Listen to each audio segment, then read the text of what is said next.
کا ذمہ دار آج کا سماج ہے یا نہیں؟ آپ ہے یا نہیں؟ ہم عالم ہیں یا نہیں؟ بتائیے آپ۔ پورا کا پورا سماج اس کا گنہگار ہوگا۔ سب نے ماحول چھڑک رکھا ہے۔ آپ یہ عزم مصمم کر لیں، یہ پختہ ارادہ کر لیں کہ کوئی بھی لین دین والا مسئلہ ہوگا شادی میں ہمارے آپ کے واسطے نہیں، اللہ کے واسطے، اللہ کے واسطے اس شادی میں نہیں جایا کریں گے۔ ہاتھ اٹھائیے، انشاءاللہ نہیں جائیں گے۔ انشاءاللہ، ماشاءاللہ۔ بس میں کچھ ہی منٹ میں نیچے بیٹھ جاتا ہوں آخری بات کہہ کے۔ مجھے ایک بات بتائیے، مجھے ایک بات بتائیے، بہت افسوس ہوگا آپ کو کہتے ہوئے، آپ کا دل بھاری ہو جائے گا یہ بات کہتے ہوئے۔ آج کتنی مسلمان لڑکیاں ایسی ہیں جو جوانی کی عمر میں غیر مسلم سے جا کر شادی کرتی اور پھر کچھ دن کے بعد یہ خبر ہمیں میسر ہوتی کہ اس کا قتل ہو گیا۔ آج مسلمان کی بچیاں اسلام کے دروازے سے نکل کر کفر کے اندر داخل ہوتی ہے۔ کیوں؟ کیونکہ ہم نے جہیز کو عام کیا، جہیز عام ہے، زناکاری عام ہو گیا۔ یہ ہمارے اور آپ کی کمی کی وجہ سے ہے۔ آج ہمارے مسلمان بچیاں ایمان کھو رہی ہے۔ میں دہٹی کا ایک واقعہ بتاتا ہوں، ماسٹر ابوالبشر صاحب بیٹھے ہوئے ہیں۔ ایک شخص اب بھی ہیں، بیچارے بہت متقی، بہت پرہیزگار ہیں۔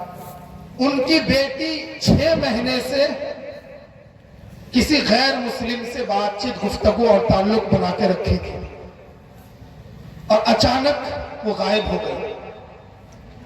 2 دن کے اندر چپکے چپکے سے ان کے والد، چونکہ وہ دیندار آدمی تھے، عزت بچانے کے چکر میں انہوں نے اندر سے جیسے تیسے کر کے شادی کرا دی اسی سے، جو کہ غلط ہے، شادی کرا دی۔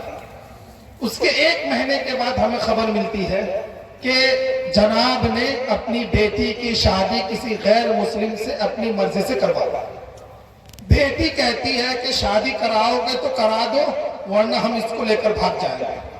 اس کے والد سے ہم لوگوں نے کہا کہ بھائی یہ تو غلط ہے، آپ نے شادی کیوں کرائی؟ بیٹی کو لے کر آ جاتا، اس کو باندھ کر رکھتے، اسے ہم سمجھاتے۔ انہوں نے کہا کہ ہر دن دیکھتا ہوں، اخبارات پڑھتا ہوں، نیوز سنتا ہوں کہ بیٹیاں بھاگ گئی اور 4 دن کے بعد، 1 ہفتے کے بعد بیٹی نہیں بلکہ اس کی لاش میں میسر ہوتی ہے۔